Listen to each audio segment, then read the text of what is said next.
Liver और पाचन तंत्र की एक बहुत ही जबरदस्त होम्योपैथिक मेडिसिन के बारे में डिस्कस करेंगे जिसका नाम है पोडोफाइलम पिल्टेटम। पोडोफाइलम पिल्टेटम आपके डाइजेस्टिव सिस्टम और लीवर पे कैसे काम करती है, स्पेयर ऑफ एक्शन कौन कौन से पार्ट पे रहता है, क्या क्या इसके गाइडिंग सिम्टम्स हैं, क्या क्या ट्रिगर फैक्टर हैं या किस तरीके की कंडीशन के अंदर आप इसका यूज करें। तो चलिए बिना देरी के वीडियो को स्टार्ट करते हैं। मैं हूं doctor Ramdev Lamoria, as a homeopathy consultant. सबसे पहले हम जानते हैं कि लीवर पे कैसे काम करती है।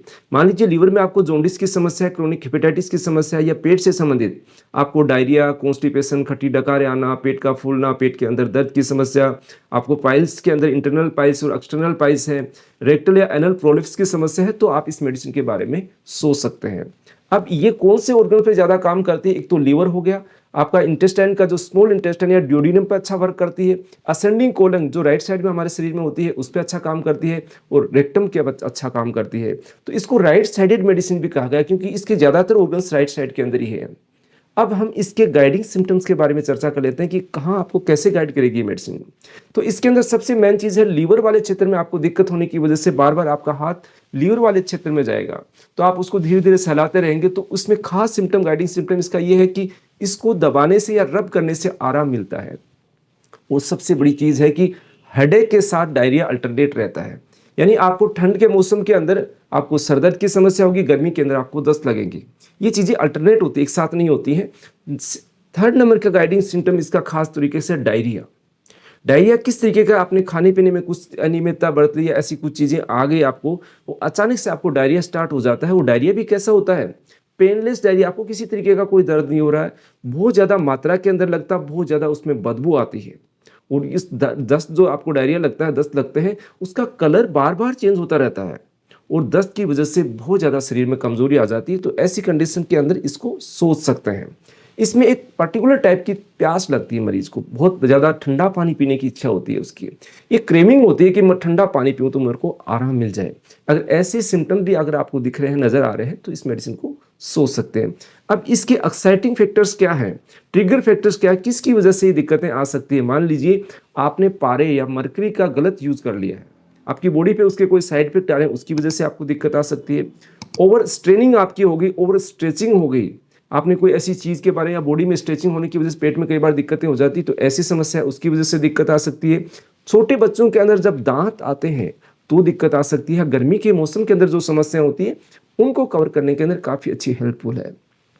अब इसके हेड टू टो हम चलते हैं कि किस किस तरीके से ये वर्क करती है। तो सबसे पहला था, होम्योपैथी के अंदर हम मेंटल सिम्टम को प्रायोरिटी देते हैं कि इसका मरीज किस तरीके से सोचता है।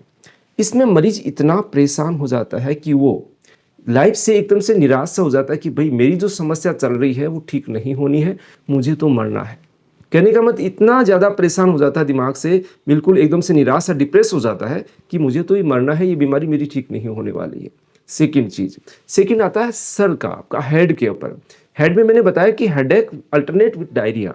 सर्दी के मौसम के अंदर ऐसा सर दर्द होता है मरीज को कि पीछे वाला जो हिस्सा है ऐसे लगता है पूरा फट जाएगा, यानी पूरे शरीर का ऐसा लगता है ब्लड वहां पर फ्लो हो रहा है, उसकी वजह से बर्स्टिंग टाइप हेडेक होता है कि पूरा हिस्सा फट के चीतरे चीतरे हो जाएगा।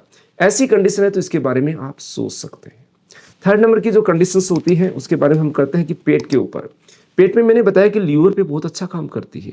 अगर लीवर आपका स्लेगिस हो गया है, काम करना कम करने लग गया है, बहुत ज़्यादा सुस्त हो गया है, उसमें कोई सूजन आ गई, क्रोनिक हेपेटाइटिस की समस्या हो गई है या फिर जॉन्डिस की समस्या, तो वहाँ पर आपका लीवर स्लो होने की वजह से जो दिक्कतें आती है, क्या होता है? पेट के अंदर ब्लोटिंग होना, गैस बनना, बार बार डकारें आना। डकार भी इसकी अलग टाइप की होती है। कई लोगों को आपने देखा होगा कि ऊ ऊ खाली डकारें आती हैं उनको, उसमें कुछ नहीं आता लेकिन डकारें उनको खाली लगातार आती रहती है, तो वहाँ पर इसके बारे में सोचा जा सकता है। नेक्स्ट चीज़ आती है कि इसको उल्टी जैसा मन करना या उल्टी होना, पेट के अंदर एक दर्द की शिकायत होना, आमाशय वाले क्षेत्र के नाभि के आसपास एक मरोड़ जैसा दर्द, ग्रिपिंग टाइप पेन होना, ऐसी समस्या की कंडीशन आपके साथ अगर देखी जा रही है तो उसके बारे में आप देख सकते हैं। नेक्स्ट आता है कि कॉन्स्टिपेशन, कब्ज की समस्या। कब्ज की समस्या में क्या होता है कि स्टूल जो होती है क्ले कलर की लगती है, बिल्कुल चिकनी और क्ले कलर की दिखेगी, और बच्चे छोटे बच्चे हैं उनके अंदर भी, जैसे जो आपकी बोतल से फीड करते हैं उन बच्चों के अंदर कई बार ऐसी समस्या देखी जाती है, तो उनके लिए बहुत यूजफुल है। और कॉन्स्टिपेशन की वजह से बार बार बड़ी मुश्किल मुश्किल से लेटरिन स्टूल पास होती है, कई बार हार्ड हो जाती है, तो वहाँ पर मरीज को पाइल्स की समस्या डेवलप होने लग जाती है। और पाइल्स भी कौन से, इंटरनल और एक्सटर्नल दोनों पाइल्स पे अच्छा काम करती है। आपकी लगातार कॉन्स्टिपेशन की समस्या रहेगी, पाइल्स की समस्या रहेगी या जोर लगाएंगे तो वहाँ पर आपको एनल और रेक्टल प्रोलेप्स की समस्या भी देखने को मिल सकती है। तो वहाँ पर भी ये मेडिसिन बहुत ज़बरदस्त काम करती है। अब इसका नेक्स्ट सिम्टम है, मेन इंपॉर्टेंट है, डायरिया। डायरिया की सिचुएशन से पहले मैं आपको बता दूं, कई बार हम रात को खाना खा के सोते हैं, कई बार बाहर का खाना खा लेते हैं, होटल का खाना या रेस्टोरेंट का खाना खाते हैं, या आपने दूध पी लिया, कोई एसिडिक फ्रूट्स ले लिए या कोल्ड ड्रिंक ली, आप रात को सो गए, लेकिन अर्ली मॉर्निंग उठते ही आपको दस्त जैसी समस्या आने लग जाती है। दस्त भी कई बार डायरेक्ट नहीं आता, आपका पेट में मरोड़ जैसा दर्द होगा। मरोड़ के अंदर पहले ऐसा लगेगा कि पेट के अंदर गैस घूम रही है, और ग्रीपिंग टाइप कोलिक दर्द होने के बाद आपको दस्त लगना स्टार्ट हो जाता है। उठते ही आपको भागना पड़ता है। दस्त भी कैसा, एकदम से जाते ही एकदम से प्रेशर के साथ आपको स्टूल पास होती है, और इसमें दिक्कत क्या आती है, बहुत ज़्यादा मात्रा के अंदर आपको दस्त लगती है।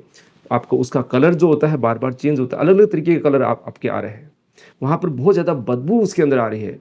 बदबू के साथ साथ में क्या होता है, बहुत ज़्यादा तेज़ कमजोरी आती है। तो इस मेडिसिन को आप बहुत ही आसानी से यूज़ कर सकते हैं, क्योंकि ये आपके बाहर के, आपका लीवर वीक है, आपका डाइजेस्टिव सिस्टम वीक है, उसको खाने को सही तरीके से पचा नहीं पाए, आपने दूध पिया तो वो भी आपका एज इट इज आ जाएगा। ये समस्या अगर आपको हो रही है तो डायरिया के अंदर आप इस मेडिसिन का यूज जरूर कर सकते हैं, क्योंकि कई बार ये फूड पॉइजनिंग की शिकायत हम देखते हैं कि बाहर का खाना खाया, सुबह दस्त लगना स्टार्ट हो गया, उल्टी जैसे आपको उल्टी लगने लग जाती है, बार उल्टी और दस्त दोनों साथ में कई बार स्टार्ट हो जाते हैं। ऐसी सिचुएशन के अंदर बहुत ही यूजफुल मेडिसिन है, इसका आप यूज कर सकते हैं। अब इसको आपको ध्यान ये रखना है कि इसके सिम्टम प्रॉपर तरीके से आपको फॉलो करने हैं। अगर ऐसे सिम्टम है तभी आप इसका यूज करें, अदरवाइज नज़दीकी होम्योपैथी के अंदर आपका डॉक्टर है कोई, उससे आप परामर्श करके ही अपना ट्रीटमेंट लीजिएगा। क्योंकि नोजिया, वोमिटिंग, डायरिया जैसी सिचुएशंस होती है, कई बार इमरजेंसी कंडीशन बन जाती है, तो आपको हो सकता है कि कुछ मेडिसिनल ऐड की या कुछ एलोपैथिक भी आपको जाना पड़ सकता है, इमरजेंसी का सहारा भी लेना पड़ सकता है। तो उसको आपको डायग्नोस प्रॉपर नहीं कर पा रहे हैं तो नज़दीकी डॉक्टर से मिले, अदरवाइज आप हमारे से कंसल्ट करना चाहते हैं तो दिए गए व्हाट्सएप नंबर से अपॉइंटमेंट लेके कंसल्ट भी कर सकते हैं। धन्यवाद फ्रेंड्स।